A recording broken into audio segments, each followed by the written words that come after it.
Derecho es un programa con objetivo social que investiga los casos y los pone a discusión delante de profesionales especialistas. En ningún momento el Canal TRO se compromete a prestar el servicio profesional de tipo legal que el caso requiera.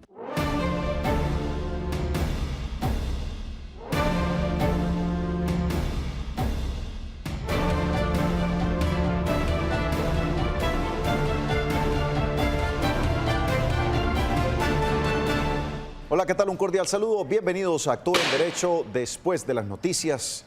Iniciamos con el programa jurídico del Canal TRO dedicado a atender a la comunidad, a solucionar inquietudes de las que seguramente usted necesita la ayuda de un especialista en derecho. A partir de este momento, lo invitamos a que interactúe con nosotros a través del 310-245-8548 o se comunique al 648-4820 para que realice su consulta en vivo. Hoy tenemos un tema muy especial relacionado con la pedagogía electoral a propósito de ese contexto ya próximo a las elecciones y hablando de los precandidatos y bueno, todo lo que está sucediendo en los diferentes municipios y pues que usted debe conocer. Por eso hoy está acompañándonos un politólogo que estará hablando sobre este tema, así que prepare sus inquietudes para que las pueda resolver. Importante temática, abogada, que tenemos para el día de hoy pedagogía electoral. Buenas tardes, John. Buenas tardes a todos nuestros televidentes. Sí, hoy tenemos un tema muy especial a propósito de la coyuntura política que nos espera ya por estos días. Entonces, hoy vamos a tratar un tema sobre pedagogía electoral. Entonces, para que ustedes nos llamen, nos consulten las inquietudes que tengan al respecto. Este es un tema importante que nos concierne a todos como ciudadanos de este país. Muy bien, y para esto nos acompaña el politólogo Óscar Parra Gaitán. Él es director de la Facultad de Ciencias Políticas y Gobierno de la Universidad Pontificia Bolivariana. Politólogo, bienvenido a Actúa en Derecho. Gracias por la invitación. Buenas tardes, John, y buenas tardes, doctora Marlene. Es para mí un honor estar aquí para conversar sobre estos temas de pedagogía, no solo electoral, sino pedagogía política en general. Muy bien, abogado, empecemos hablando un poco acerca de esta jornada que se avecina ya para las elecciones de octubre. ¿Cuál es el contexto, el panorama que existe actualmente para que sepamos? Incluso hablaron o se prepararon, todos los ciudadanos se están preparando para lo que serán las próximas elecciones. Hemos preparado una nota contexto a propósito de la temática que tenemos en la tarde de hoy. Se acerca la jornada electoral que da la credencial a hombres y mujeres mayores de 18 años a depositar su voto para elegir alcaldes y gobernadores a nivel país. Ante esto, es de gran importancia conocer ciertos lineamientos que se deben tener en cuenta a la hora de escoger un candidato. Esto tiene que ver con la ética electoral, tanto de quienes tienen la responsabilidad pública, de quienes hacen campaña y los principios de un buen elector. Y como parte de estos lineamientos está, ¿qué debe tener en cuenta un elector a la hora de escoger un candidato? ¿Cuáles son los principios éticos electorales, tanto del elector como del que hace campaña? Y para el ejercicio electoral, ¿cuáles son las herramientas que nos permiten tomar buenas decisiones a la hora de elegir? Doc, me acaba de llamar la atención una frase dentro de nuestra nota contexto, ética electoral. ¿Eso sí existe? ¿Qué es? Ok, para complementar un poco este tema de la nota contexto y de la intervención que hacía John, es importante entender que estas elecciones son cruciales. Son cruciales porque lo que vamos a medir es el poder regional. Vamos a elegir a nuestras autoridades representantes del Ejecutivo en las regiones, alcaldes y gobernadores en cargos uninominales, y además de eso vamos a elegir las corporaciones públicas a cargos plurinominales. Eso quiere decir entonces consejos, asambleas departamentales y a su vez las juntas administradoras locales. Eso es lo que está básicamente en juego en estas elecciones. Ahora bien, frente a la ética de las campañas y las éticas de los electores, en el deber ser sí tiene que existir. Es decir, el ciudadano tiene la responsabilidad de, cuando emite su voto, de estar informado sobre su sistema político, sobre el sistema electoral y, por supuesto, sobre su candidato, para así tomar una decisión consciente, tomar una decisión informada y, sobre todo, digamos, contribuir a el sistema o al buen funcionamiento del sistema electoral. Y por parte de las campañas, por supuesto, hay una responsabilidad importante tanto de los partidos políticos, que son los que otorgan el aval a los candidatos, y por supuesto de quienes hacen campaña. Muchas personas han mencionado que la política normalmente está llena de mentiras, de falsas promesas, etcétera, etcétera, pero estamos tratando mediante la pedagogía de romper con esas prácticas y con esos imaginarios precisamente de la política. Pero en concreto sí, hay una ética del elector y hay una ética de quienes hacen política. Hablemos, abogado, politólogo, de qué es lo que se debe tener en cuenta. Ahorita, en este momento, los ciudadanos están recibiendo diferentes informaciones con respecto a muchas promesas, y ahí vuelve a entrar el tema de la ética un poco, acerca de lo que pueden llegar a ser. En este momento todos se anuncian como precandidatos y empieza ese rifirrafe en cuanto a los diferentes partidos, los avales y demás. ¿Qué es lo que debe mirar en todo este contexto el ciudadano del común al momento de elegir a su candidato? Ok, en principio son 3 elementos. El primer elemento tiene que ver con su sistema político y el sistema electoral. ¿Eso qué quiere decir? Que el votante esté informado sobre para qué sirve esa corporación pública, qué hace un alcalde, qué hace un gobernador, básicamente cuáles son las funciones que se dan en estas corporaciones, por supuesto. Eso en un primer escenario. En el segundo escenario tiene que saber la propuesta de su candidato, que solo la tendrá clara en el momento en que la registraduría publique el listado de candidatos. Porque sobre los precandidatos, digamos que estamos en el terreno de la especulación. Hay muchos, en Bucaramanga solo hay unos 25, 28 candidatos. Casi 27, así es, en Bucaramanga. Y pues eso es un número gigantesco, hay que esperar la depuración, que hasta el 27 de julio sabremos exactamente cuáles son los candidatos oficiales, tanto a Bucaramanga como a los municipios aledaños. Entonces, me estaba refiriendo al segundo punto, el candidato. Uno, básicamente, yo siempre hago esta analogía, es como si le dieran la posibilidad de escoger el piloto del avión. ¿Qué mira uno en el piloto del avión? Que tenga básicamente un recorrido de vuelo, que por supuesto tenga experiencia, que sea un profesional en la materia, es decir, que sean políticos profesionales. Y político profesional no es algo despectivo, político profesional es alguien que sabe, vive de la política, pero de alguna manera tiene conciencia y tiene valores para hacer ese ejercicio de la política. Y el ciudadano debe estar, por supuesto, enterado de quién es su candidato, de si ha tenido algunas investigaciones o etcétera. Le pregunto un tema, politólogo, y es algo que mucha gente a veces como que no analiza. Usted mencionaba o colocaba un ejemplo muy importante y era el piloto de un avión.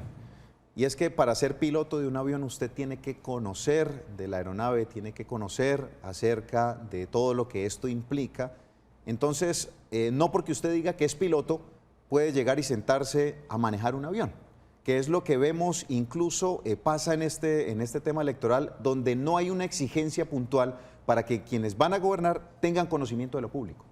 Claro, por supuesto, el sistema político colombiano y la democracia colombiana permite que un ciudadano con ciertas características, por supuesto, en ejercicio, pues pueda acceder a cualquier cargo de elección popular, porque eso hace parte de la democracia. Pero por supuesto, el individuo lo que tiene que revisar puntualmente es si realmente ese candidato que aspira a ese cargo de elección popular tiene ese recorrido y ese conocimiento. Claro, el reto es gigantesco porque la política y el discurso político a veces aguantan muchas promesas y herramientas discursivas y retóricas en las cuales es muy difícil identificar cuándo realmente alguien que aspira a un cargo de elección popular está preparado o no, pero por supuesto hay un recorrido. Lo que hace básicamente la academia es tratar de dar insumos. ¿Para qué? Para que los ciudadanos sepan cómo se hace política, particularmente en Santander. ¿Sí? ¿Quiénes son los políticos? ¿Cuándo entran? ¿Cuándo salen? ¿Cuál ha sido su recorrido? ¿Cuáles han sido sus investigaciones? Si las tuvieron, o cuáles son sus nexos, etcétera, etcétera. Bueno, yo escojo el piloto, escojo el mejor piloto, lo monto en el avión. Me resulta tan avión que vuela solo. ¿Qué hago yo como ciudadano que lo escogí? ¿Qué herramientas tengo? ¿Cómo lo bajo de ese avión? ¿Sí puedo hacer algo o sencillamente le di mi voto y él vuela como quiere? Ok. Hay algo muy importante en las democracias y es la rendición de cuentas. Gran parte de las democracias funcionan es porque, de alguna manera, quienes han sido elegidos o quienes son nuestros representantes rinden cuentas ante los ciudadanos. Nosotros tenemos el deber y además la capacidad de exigir que se rindan esas cuentas. ¿Qué sucede para el caso de los alcaldes y para el caso de los gobernadores? Podemos utilizar un mecanismo constitucional que se llama la revocatoria del mandato. Es decir, es posible, solo a partir de un año, ¿no? Yo no puedo decirle a ese piloto, bueno, volviendo a la analogía, apenas lo vi, a los 2 segundos decirle, no, definitivamente usted ya no me gustó como piloto porque no lo he visto pilotear. En ese sentido, las disposiciones legales nos establecen después de un año se puede hacer la revocatoria del mandato para el caso de los alcaldes y los gobernadores, pero no para el caso de las asambleas, de los diputados de las asambleas departamentales y para el caso de los concejales.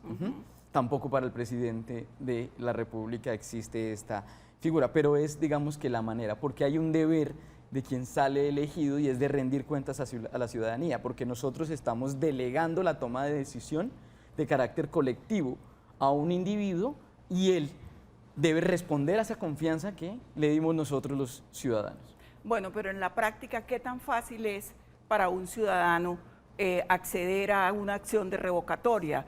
¿Qué debe hacer? ¿Cómo debe conformarla? En fin, ¿qué puede hacer en la vida real?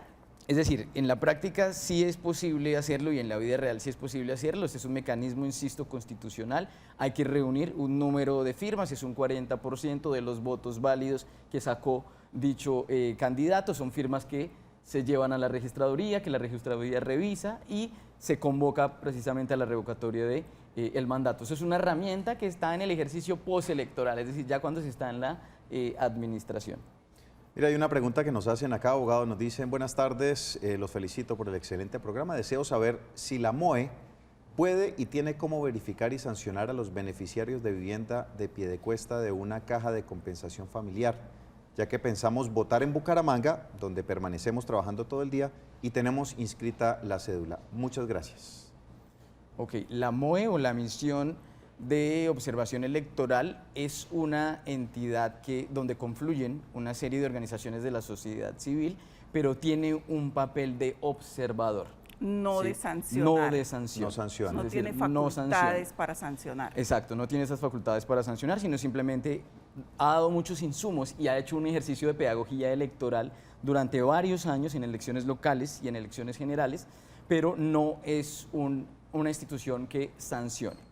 La MOE simplemente lo que hace es advertir cuáles son esos delitos electorales. En este caso, ¿qué nos están planteando? Y es votar en una circunscripción diferente, ¿sí? Y eso básicamente constituye un delito electoral. Existen 16 delitos o 16 tipos penales en el Código Penal que de alguna manera, pues digamos, tienen una serie de penalidades, por supuesto, cuando se comete. Entonces, esto de votar en otro lugar donde no es mi circunscripción o escribir la cédula en un lugar y votar en otro, pues estamos hablando de una... Vote donde viva.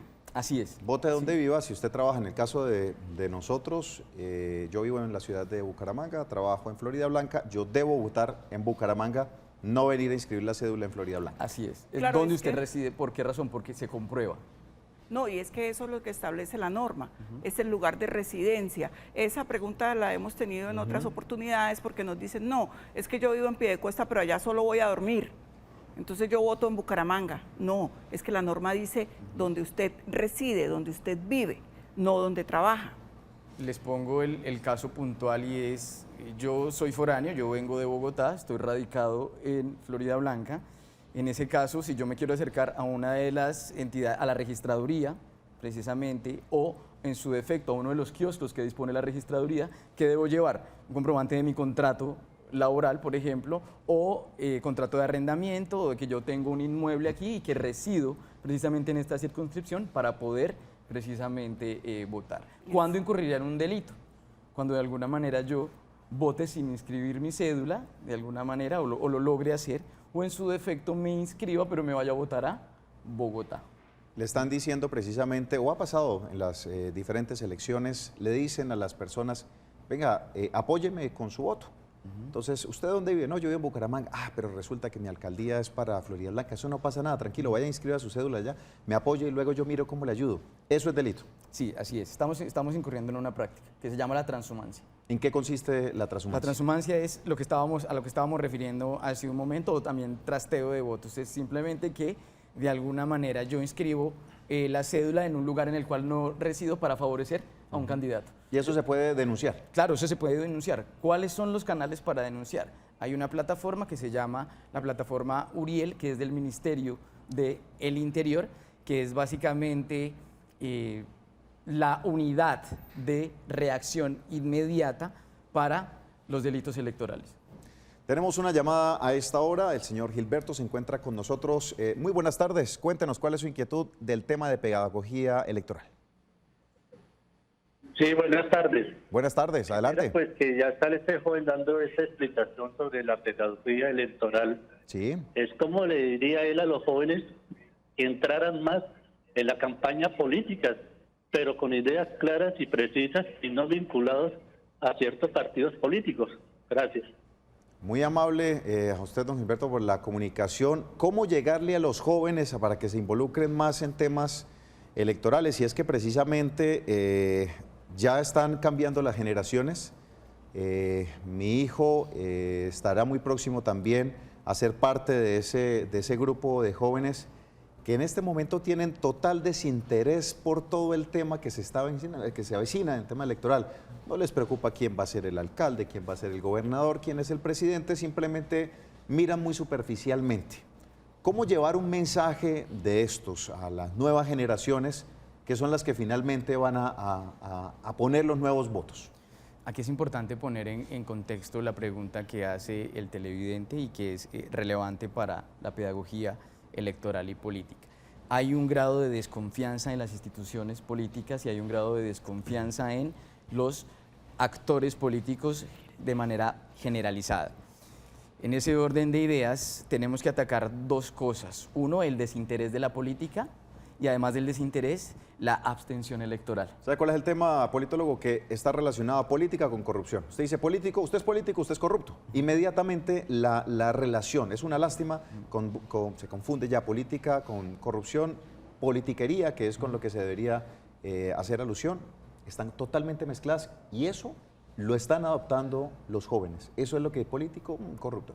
Claro, hay que cambiar esos imaginarios colectivos. El imaginario está en la asociación común o natural de política, corrupción, clientelismo, trampa, malas prácticas. Pero la política va mucho más allá del ejercicio electoral. La política va incluso a pertenecer a su comunidad, a un grupo en su comunidad. Ya usted está haciendo política. ¿Cuál es el mensaje que se lleva a los jóvenes? Y es que, de alguna manera, sean conscientes de que su voto es crucial y vale para la transformación. La única herramienta que tenemos nosotros como ciudadanos en el ejercicio democrático, bueno, la única no, una de las herramientas es, por supuesto, el voto.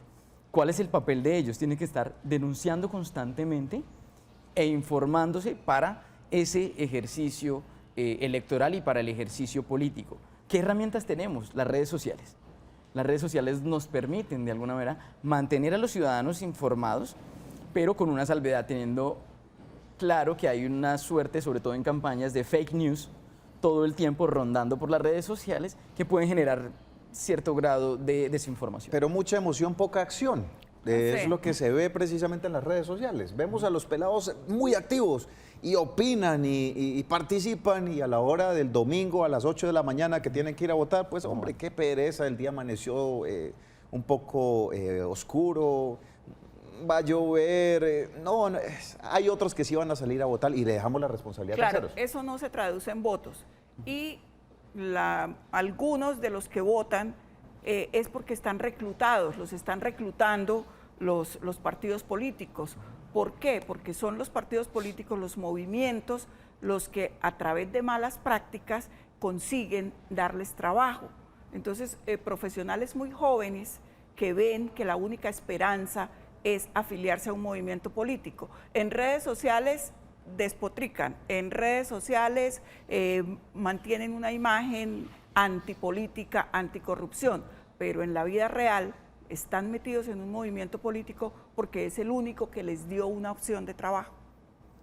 ¿Cuál es la situación y cuál es el gran problema que existe aquí? Y es, uno ve los ciudadanos indignados o los jóvenes indignados frente a temas como coyunturales como el fracking, como la implementación de los acuerdos, El agua, el cuidado del agua. el cuidado, la defensa por el Medio agua, ambiente, sí. etcétera, etcétera. Es decir, hay una serie de manifestaciones y de reacciones y de demandas ante el sistema político que normalmente no se traducen en el ejercicio electoral. Entonces yo digo, desde la comodidad de mi red social o desde donde me encuentre, que estoy en la defensa del agua o que estoy en la defensa básicamente de los derechos humanos, pero hago todo lo contrario. Sí. Cuando voy a ejercer mi voto, el candidato por el cual voto, resulta que su agenda política o su discurso va en contravía de lo que yo estoy pensando. Aquí, ¿qué hay en juego? Votos y valores. Como de alguna manera esa propuesta del candidato se ajusta a mi sistema de valores. Por ejemplo, yo que entiendo por la libertad de expresión, que entiendo por democracia, etcétera, y cómo lo manifiesto en las urnas acorde con lo que propone dicho candidato. No está sucediendo y eso es lo que estamos tratando de atacar, pero es difícil porque por la maquinaria electoral de los partidos tradicionales. Pero estamos rompiendo con ese escenario, sí. Los movimientos ciudadanos o los grupos significativos de ciudadanos que se inscriben por firmas es una manera democrática de resistirse al clientelismo propio de las maquinarias electorales. Tenemos una llamada a esta hora. La señora Yolanda se encuentra con nosotros. Muy buenas tardes, Yolanda. Cuéntenos, ¿cuál es su inquietud en este tema de pedagogía electoral? Doctor, mi pregunta es la siguiente. Es que he escuchado que cuando se vota, de pronto los hijos tienen rebaja para la universidad o para la libreta, pues la libreta ya como que no implica tanto eso. ¿Y en qué más beneficia votar? Gracias. Bueno, muchísimas gracias. Unos beneficios aparecen que muy pocas personas logran, digamos que aprovecharlos o sacarles partida. ¿Cuáles son algunos de esos beneficios? Para la pregunta puntual, Sí. hay un descuento que oscila en el 10%, pero es para más o para menos las universidades públicas. 10%, sí. ¿Sí? No para las universidades privadas, es para las universidades públicas. Por supuesto, para quien está como jurado, por ejemplo, o en su defecto, particularmente jurado tiene una jornada precisamente laboral, una jornada de descanso remunerada, y esos son, digamos, que algunos de los beneficios puntuales. También en el pasaporte. En el pasaporte es decir, aplica, sí, hay el una 10%. hay una serie de beneficios pero puntualmente pueden ser esos: universidades, el tema del pasaporte y la jornada de descanso remunerado. Hay una inquietud acá y es propia de lo que está sucediendo ya en la ciudad, y nos dice un televidente: muy buenas tardes, tengo entendido que la fecha no se puede hacer propaganda electoral, ¿por qué algunos candidatos tienen ya vallas con el nombre de los movimientos agradeciendo por la recolección de firmas? Esto, como siempre, no es haciéndole el quite a la ley. No me imagino cómo serán cuando sean elegidos. ¿Cómo se controla este tipo de cosas? Donde se busca de alguna manera, sí, hacerle el ¿qué es? ¿Cuál es la palabra? El quiebre de pronto a lo que dice la norma con respecto a los momentos previos allá a la candidatura formal. La ley 130 de 1994, que es la ley sobre los partidos políticos, y además de eso, una de las últimas reformas en el 2011, que es la ley 1475, también sobre partidos políticos, son muy claros en el tema de la publicidad o de la propaganda electoral. Esa propaganda solo puede empezar 3 meses antes de los comicios, es decir, comenzará el 27 de julio, es cuando comienza oficialmente la campaña. O sea, ¿el agradecimiento de las firmas se puede considerar o no? El agradecimiento de las firmas es decir, no se puede considerar como una suerte de delito como tal o de una práctica ilegal. Sin embargo, hay que distinguir 2 cosas importantes. Lo primero, una cosa es la divulgación, ¿sí?, de los partidos políticos, que la hacen en todo momento, así no estemos en elecciones. Sí, sin restricción. Y otra cosa es la propaganda electoral, que esa propaganda es para beneficiar a un candidato que aspira a una curul. Eso es diferente. El vote por mí. Exacto, el pedir el voto al ciudadano mediante la publicidad.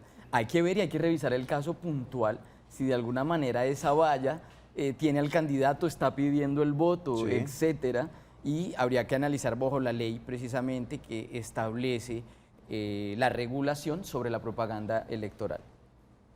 Bueno, tenemos otra inquietud. Dice, yo como candidato voy a aspirar al consejo, pero resulta que de los candidatos a la alcaldía, el que lleva mi partido no me gusta porque solo le interesa a él. Yo puedo decirle a mis votantes que voten por el que ellos quieren. Muchas gracias. Eso es un tema de ética, ¿no? De ética de pronto le partidos. quitan el aval. ¿Qué es lo que ¿Esto cómo se ve? ¿Qué es lo que sucede? Lo que pasa es que ahorita se están haciendo todas las apuestas. Sí. Entonces, hasta el 27 de julio vamos a ver nosotros que se quitan avales, que se dan otros, básicamente, que hay alianzas interpartidistas, etcétera, etcétera. Entonces, sucede lo siguiente, en las elecciones locales lo que ha dado resultado es la unificación, es decir, las alianzas entre los partidos. En el 2015 nos demostró eso las elecciones, y es que si se unen los partidos políticos, si se hace una suerte de alianzas, es mucho más factible que logren precisamente ese resultado. Entonces aquí vamos a encontrar que de alguna manera hay una articulación o incluso desarticulación entre quién, el candidato a la alcaldía, el candidato a la gobernación, el candidato al consejo y el candidato a la asamblea. Oscar, permítame, vamos a cerrar esta idea, tenemos que hacer una pequeña pausa y seguimos hablando hoy de pedagogía electoral aquí en Actúa en Derecho. Ya regresamos. Continuamos en Actúa en Derecho. Hoy estamos hablando de pedagogía electoral, un tema que nos habían preguntado a propósito de todo este tema de las elecciones y, bueno, qué es lo que hay que hacer. Tenemos una llamada del señor Juan Carlos, que está en línea esperándonos antes de la pausa. Señor Juan Carlos, ¿cómo le da? Cuéntenos cuál es su inquietud sobre el tema de pedagogía electoral. Buenas tardes. Adelante. Era para preguntarle, o sea, para mí la pedagogía electoral política es mejor no votar, ¿sí me entendió? ¿No votar? No, porque ¿cómo va usted a votar si las cortes no ve como tienen? Uno sale a la calle, los marihuaneros allá al frente de uno, uno tiene que dejarlos. Y uno sale con los hijos, le echan piropos a las hijas y todas esas cosas y uno tiene que aguantarse porque la policía nunca va a venir, ¿no? Y lo otro también, o sea, deberían era de unirnos todos y hacer plebiscitos, ¿no? Para acabar con eso, con la corte, porque mire cómo nos tienen. ¿Sí me entienden? O sea, la pedagogía es mejor no votar porque nos tienen, vea. ¿Sí me entiende? Y la policía le pega a los vendedores ambulantes y nadie hace nada. O sea, ¿con qué aliento va a votar uno sabiendo y viendo que el presidente nunca da orden a la policía para que no le pegue a los vendedores? Le siguen pegando, o sea, es algo que nadie va a votar. Es una persona que tenga los 5 sentidos como uno, no sale a votar. Aunque le paguen el bote bien caro, uno no sale a votar, ¿sí me entiende? Muchas gracias, ¿verdad? Señor Juan Carlos, gracias por su aporte. Vea, un ejemplo de lo que se vive en el ambiente. Infortunadamente, estos comentarios seguramente se generan a propósito de todo lo que se ha venido con las últimas noticias, las últimas decisiones de las Cortes, la ausencia de los senadores y algunos congresistas para tomar decisiones que deberían ser decisivas y como decir, están tomando algo importante acá, pero simplemente la fácil es no asistir y de pronto dedicarse a ver la Copa América.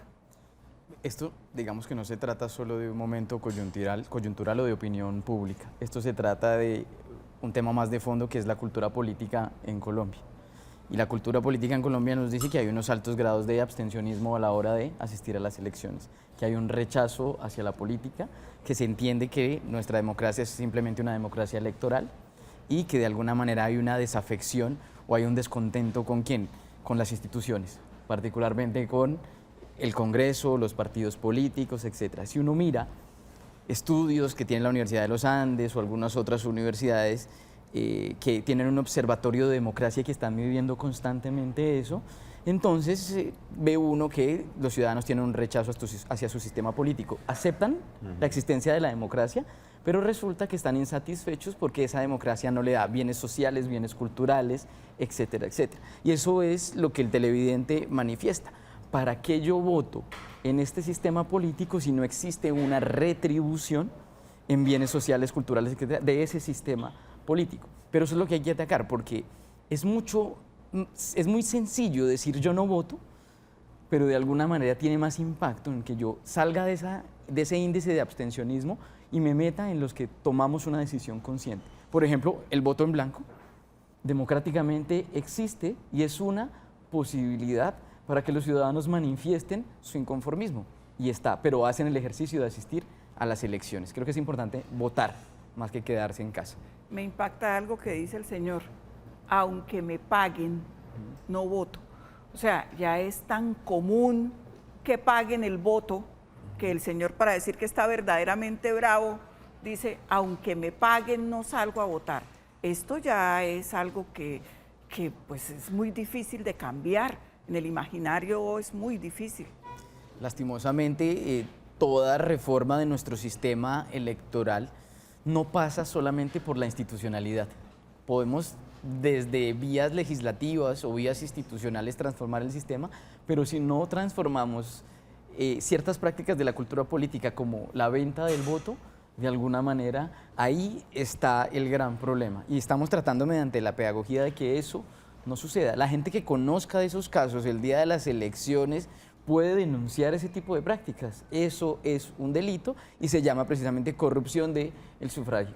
Pero es que como los mandan a la casa, si los descubren en esas situaciones, los envían a la casa y la casa se vuelve la cárcel y hacen, incluso dentro de sus cálculos de corrupción, saben que, bueno, mi condena puede ser de unos 5 años, el hurto que hice aproximadamente fue de tanto, eso me representa tantos miles de millones al año, perfectamente es una inversión bien paga. Infortunadamente es lo que se ve y es lo que percibe la gente, y eso, politólogo, es lo que hay que mirar cómo cambiar. Tenemos una llamada a esta hora en línea, la señora Olga se comunica con nosotros, tiene una inquietud sobre este tema de pedagogía electoral. Olga, ¿cómo le va? Muy buenas tardes, para saludarlos y felicitarlos por el programa. Gracias, Olga. Cuéntenos, ¿cuál es su comentario? Pues yo quería hacerle como una sugerencia, yo quería preguntarle y a la vez hacerle una sugerencia, que nosotros no podemos seguir así de apáticos, porque yo entiendo que la corrupción ha sido desde antes de Cristo, no es de ahora. Sí, estamos escandalizándonos porque ahorita hay más medios de comunicación, pero desafortunadamente usted sabe que la avaricia ha sido la madre de todas las guerras y de toda esta descomposición social. No es la política en sí la que es corrupta, somos los seres humanos que no hemos tomado conciencia que nosotros venimos aquí a este planeta Tierra de paso y venimos fue a servir, a trabajar en bien de la comunidad. Entonces tenemos que dejar esa apatía, porque es que es entre todos que nos vamos a ayudar. Aquel que nosotros nombramos y que vemos que no da buenos resultados, carajo, no lo relijamos. Esto, si es mucha la necesidad, yo le digo a los votantes, si es mucha la necesidad, porque desafortunadamente sí hay pobreza en Colombia, la hay. Entonces, si es mucha la necesidad, reciban el pedazo de panela, la teja y el pedazo de barro, recíbanlo, pero carajo, jueguenle sucio, voten por el que tienen que votar, voten por el cambio. Que el cambio no es esos mesías que aparecen, tampoco lo son.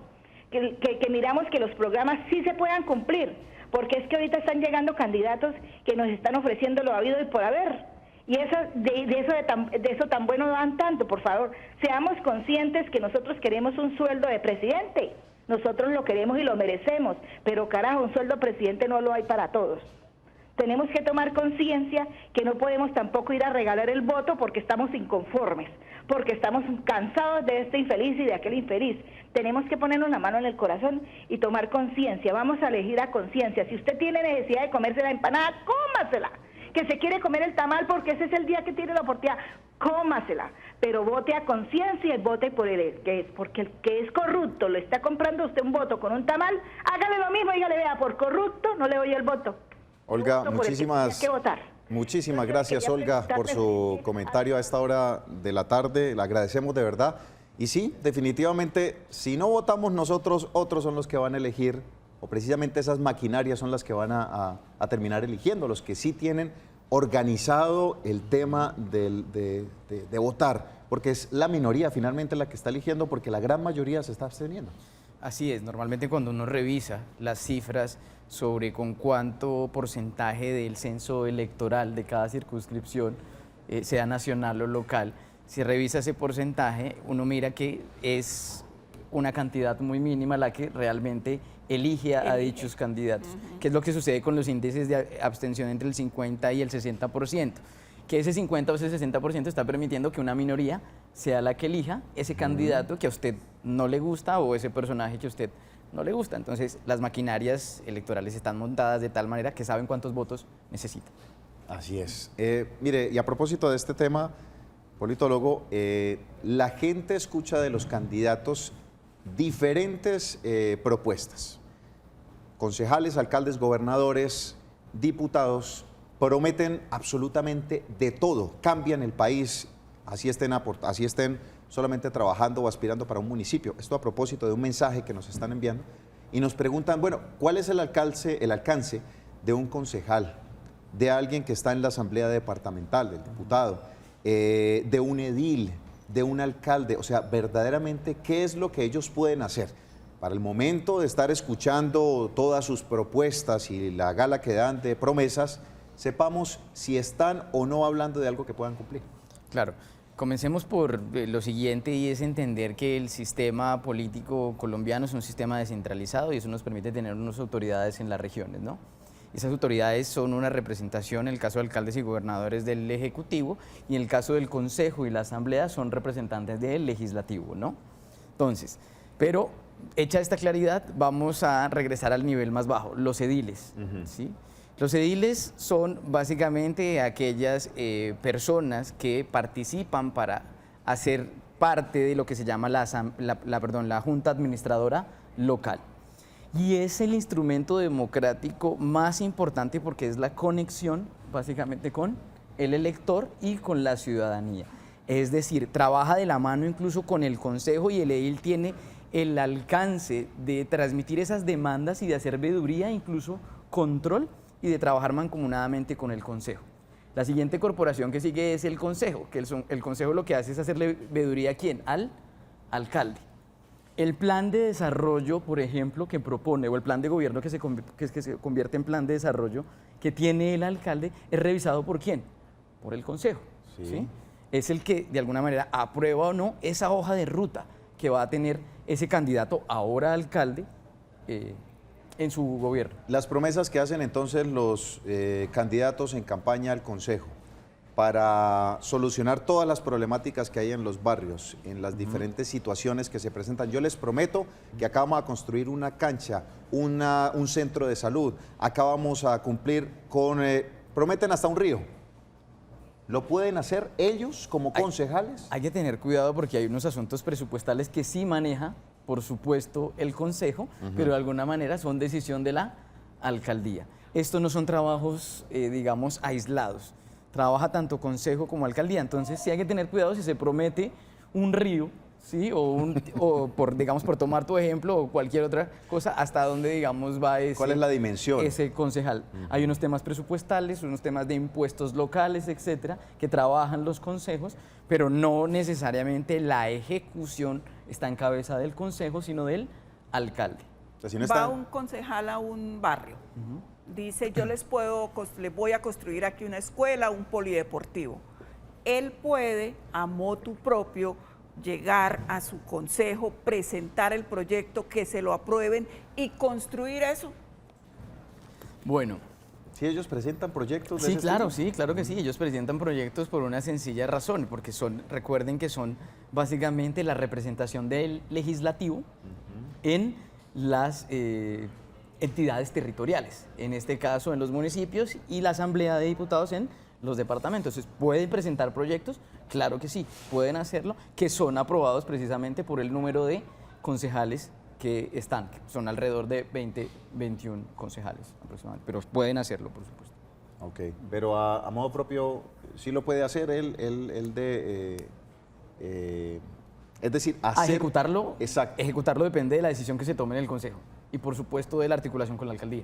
Tiene que sí o sí estar articulado. Claro, con pero el concejal alcaldía. no lleva las tejas, por ejemplo, no lleva a los obreros, es decir, porque entonces, o no contrata con algún tipo de firma constructora, porque entonces estamos incurriendo, digamos, en otro tipo de práctica. Entonces, si alcaldía y consejo no se llevan, muy seguramente la ciudad no va a tener un buen fin, un buen desarrollo. Es difícil, es decir, siempre es importante que el consejo esté articulado con la alcaldía en Bogotá. Hemos visto el ejemplo de muchos alcaldes cuyo, digamos, administración se ve a veces truncada por el consejo. Pero no está mal, porque en una democracia el consejo es el que le está haciendo una veeduría constante ¿a quién? Al alcalde.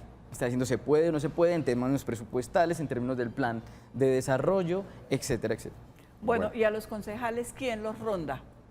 Bueno, por supuesto a los concejales, no solo la ciudadanía, que hace también una veeduría, pero también procuraduría, etcétera. Es decir, los concejales tienen otras instituciones de control que están, por supuesto, detrás de ellos. Y el mismo consejo en sí mismo, los otros concejales hacen ese propio control dentro de la corporación pública. Es importante tener en cuenta que estas son corporaciones públicas de administración y es decir, político-administrativas, tanto consejo como asamblea. Lo otro que es alcaldía y gobernación son cargos uninominales, ¿sí? Que es la función de administración del Estado en representación del Ejecutivo. Hay incluso iniciativas que se han venido por ahí hablando donde evidencian los ciudadanos, no voy a mencionar cuál como para no entrar, dicen, no, es que estoy yéndome por un lado o por otro, no, una iniciativa que dice quiénes son los que están trabajando, quiénes asisten o no a las sesiones y evidencian públicamente si ese concejal, ese diputado, ese senador está o no está trabajando. Eso es el deber de los ciudadanos como tal también, estar muy pendientes de esa labor y pues saber finalmente si están trabajando para lo que se les eligió. Tenemos una llamada en línea. Señor Orlando, ¿cómo le va? Buenas tardes. ¿Qué tiene para comentar de este tema de pedagogía electoral? Así, mire, muy buenas tardes. Primero felicitarlos por el programa. Muy interesante el programa del día de hoy. Pues yo como opinión diría, afortunadamente la política viene cambiando. La política hace muchísimos años ha venido ejerciendo unos cambios muy importantes, esos cambios de ver que la comunidad está cansada de los temas de corrupción, pero si nosotros analizamos a fondo, la corrupción inicia desde los mismos barrios, cuando los líderes comunales vendemos nuestra conciencia, vendemos los intereses de nuestros sectores por un favor personal o por cosas personales. Desde ahí empieza la corrupción política. Yo pienso que en estas elecciones, especialmente en la ciudad de Bucaramanga, tendrá que haber un cambio muy grande porque ya la comunidad está cansada de los mismos concejales o los mismos representantes de 16, 20 años posesionados en los cargos, manipulando los procesos municipales. Me causa intriga muchas cosas en el tema político. Por ejemplo, a los concejales o a la administración en su totalidad le ejerce control. La Contraloría es una de las dependencias y la Procuraduría, pero vivimos en un país donde el Contralor y el Procurador se eligen políticamente. ¿Cómo puede actuar con transparencia un Contralor o un Procurador si políticamente son elegidos y ellos llegan a ocupar esos cargos por favores políticos? Por eso nosotros vemos que en la política lamentablemente se sanciona al que se quiere, se deja al que se quiere, y la política se convirtió en una ruleta donde las maquinarias ponen y quitan. Yo pienso que en estas elecciones sería la posibilidad para que el pueblo despierte, para que el pueblo vote a conciencia, no de pronto como algunos dicen, recibiéndole al uno y votándole al otro, sino de verdad tomando conciencia y diciéndole a esos representantes que han cogido el erario público para hacer lo que ellos quieran y darles el golpe y demostrar que la política puede cambiar, porque es necesario ya que la política cambie. Don Orlando, muchísimas gracias por comunicarse con nosotros. Ahí vemos un televidente pues, que tiene esperanza y que ve que definitivamente todo debe ser desde casa. Es que a veces nos preocupamos y hablamos de Bucaramanga, pero nosotros desde casa incluso estamos ya faltando a hechos que deberían ser dentro de lo normal para dar ejemplo. Yo siempre repito esta frase, uno debe ser molde, modelo y ejemplo para que pueda llegar a hacer un cambio definitivo, pero el cambio empieza con uno, no empieza con los demás. Cuando uno le pregunta al ciudadano de a pie sobre qué piensa sobre el sistema electoral colombiano, casi un 70% establece que no confían en el sistema electoral. ¿Eso qué implica? Que el cambio viene tanto en la institucionalidad como en la base. ¿Qué implica el cambio en la institucionalidad? Por ejemplo, que los magistrados del Consejo Nacional Electoral no sean elegidos por el Congreso, porque es el Consejo Nacional Electoral el que da básicamente la personería jurídica a los partidos y movimientos políticos. Sí. Entonces ahí hay un ejercicio medio endogámico entre el Congreso y el Consejo Nacional Electoral que hay que cambiar y que hay que precisamente reformar en el sistema electoral. Eso uno. Y por supuesto desde la base hay que cambiar esas prácticas. ¿Cómo se logra cambiar esas prácticas? Aquellos líderes de las juntas, por ejemplo, administradoras locales o incluso ni siquiera de las juntas de acción comunal, cuando se quieren distanciar de la política tradicional, hacen carreras solos. Pero hay que tener cuidado porque en cualquier momento pasan a ser ediles, concejales, gobernadores. Hay algún momento en que la política tradicional y las grandes maquinarias los absorben, ¿sí? Entonces, en ese orden de ideas se puede cambiar y creo que tengo el mismo mensaje esperanzador del televidente y es la lógica que se está cambiando un poco la política. Hay una serie de outsiders, los llamamos nosotros, es decir, de gente que no está metida en política, pero que de alguna manera llega y es una propuesta diferente y se aleja de la política tradicional. Tenemos un mensaje de WhatsApp en audio que nos envían los televidentes, hoy hablando de este tema de pedagogía electoral. Esto es lo que nos dice. Sí, muy buenas tardes. Quiero preguntar por los avales. Un candidato puede tener varios avales de varios partidos y si los puede tener, no incurre en doble militancia. Gracias. Bueno, muchísimas gracias al televidente. En la pausa hablábamos acerca de este tema. Expliquemos un poco cómo funciona.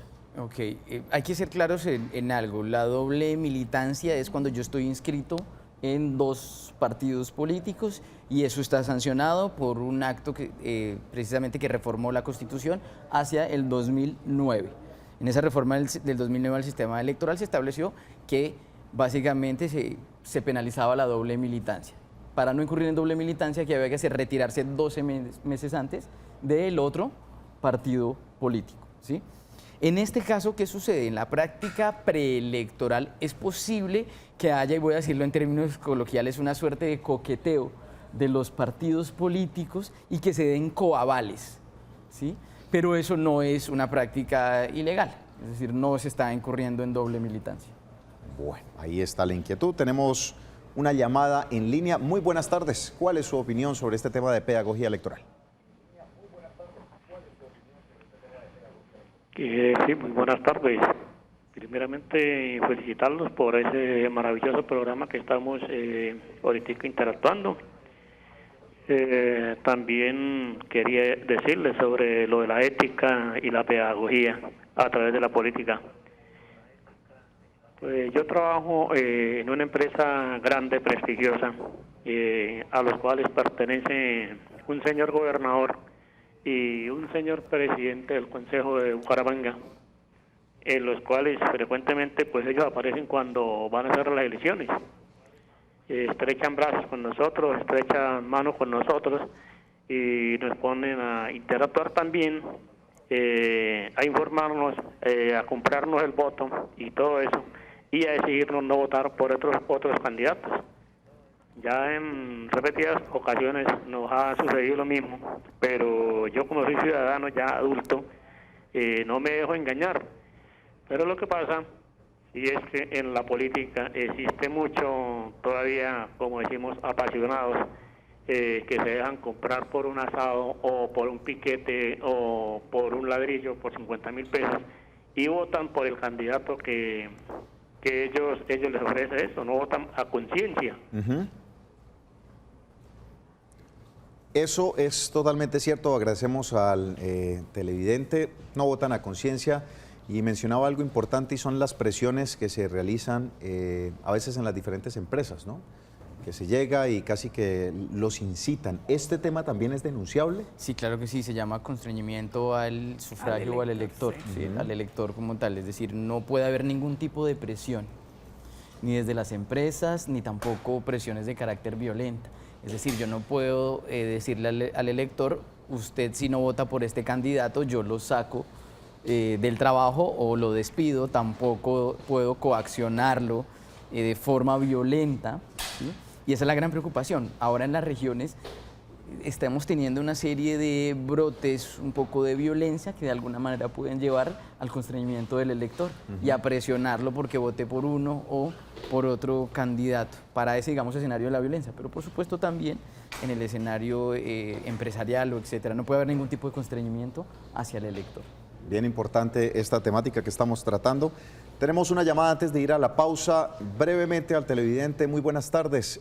Cuéntenos cuál es su opinión sobre este tema de pedagogía electoral. Buenas tardes, para felicitarlos por el programa. Y yo opino una cosa, que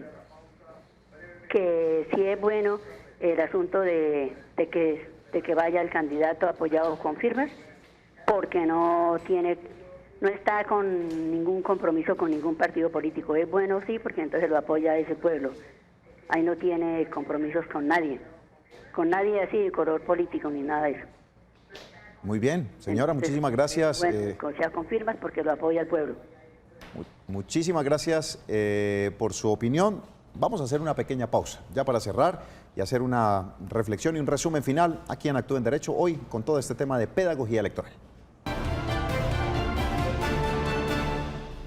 Continuamos en Actúe en Derecho. Óscar, ya para finalizar, ¿qué les decimos a los televidentes sobre este tema de pedagogía electoral? Vamos a tener una próxima entrega, pero ¿cuál es la reflexión para hoy? Bueno, es importante que estemos informados sobre el sistema político, sobre nuestros candidatos y sobre la manera en que ejercemos el voto. De alguna manera tenemos por las redes sociales y por las tecnologías una eclosión de información. Todo el tiempo estamos saturados de información y a veces esa información no es de la mejor calidad. Hay que tratar de depurar ese tipo de información para tomar decisiones conscientes. Es importante que los jóvenes participen o participemos en política, por supuesto, que estemos de alguna manera siendo veedores de las elecciones, que estemos pidiendo cuentas a nuestros gobernantes, porque realmente lo que hacemos en unas elecciones es otorgarle a otra persona la capacidad de decidir sobre nuestro entorno y sobre los asuntos colectivos, y eso es de vital importancia.